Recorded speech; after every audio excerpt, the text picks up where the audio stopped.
தொங்கு சட்டசபை அமையறதுக்கான வாய்ப்புகள் இருக்குது. அப்போது விஜய் எந்த கட்சிக்கு போகிறாரோ அந்த கட்சி தான் வந்துட்டு பிரதான கட்சியாக இருக்கும்.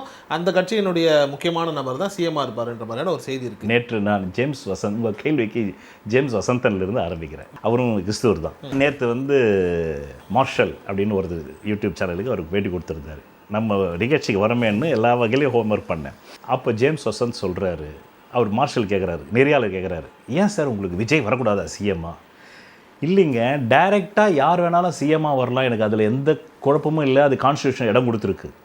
பிச்சைக்காரன் கூட அதுக்கு வரலாம், பெக்கர் கூட முதலமைச்சராக வரலாம். ஏன்னா நமக்கு இந்தியன் கான்ஸ்டியூஷன் கொடுத்துருக்க ரைட் அதுதான். அதுதான் ஜனநாயகத்தின் சாபம்னு நான் சொல்லுவேன். அதுதான் ஜனநாயகத்தின் ஆசீர்வாதம்னு நான் சொல்லுவேன் என்னுடைய அனுபவத்தில். ஏன்னா அப்போதானே நம்ம முட்டாள் கூட நம்மளை ஆள முடியுது.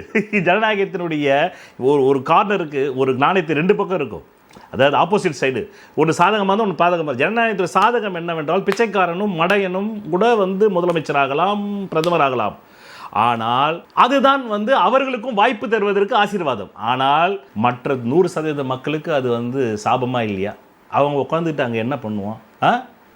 அதாவது ஒரு இந்த படத்தில் நான் பார்த்தேன், 1000, 2000, 3000, 4000 பாண்டியராஜன் பைத்தியங்களை கூப்பிட்டு போய் ஏழை எடுத்துகிட்டு பணத்தை கொடுத்துட்டு கடைசியில் பார்த்தாக்கா அவன் 10,000 கொடுறான்னா பிம்பிளிக்கா பிம்பா. அப்போ பிம்பிளிக்கா பிம்பான்னும் போது அந்த ஜேம்ஸ் வசந்த் அழகாக சொன்னார். அவர் என்ன சொல்கிறாரு, சார் ஆளப்படுபவரால் ஒரு முதல்வராக வருவது ஆபத்து.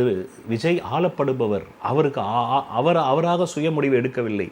பின்னால் இருந்து அவரை இயக்குபவர்களால் முதலமைச்சர் ஆபவன் ஆபத்து. இதைத்தான் ஜெயலலிதா அம்மையார் அப்போலோ போனோடனே கலைஞர் இந்த வார்த்தையை பயன்படுத்தினார். நிஜம் ஆட்சி செய்யலாம், நிழல் ஆட்சி செய்யக்கூடாது. அதுக்கப்புறமா தான் அவர் நினைவு போயிடுச்சு. இந்த வார்த்தையை சொன்ன அப்புறமா கலைஞர் நினைவு போயிடுச்சு. நிஜம் ஆட்சி செய்யலாம், நிழல் ஆட்சி செஞ்சால் என்ன ஆகும்?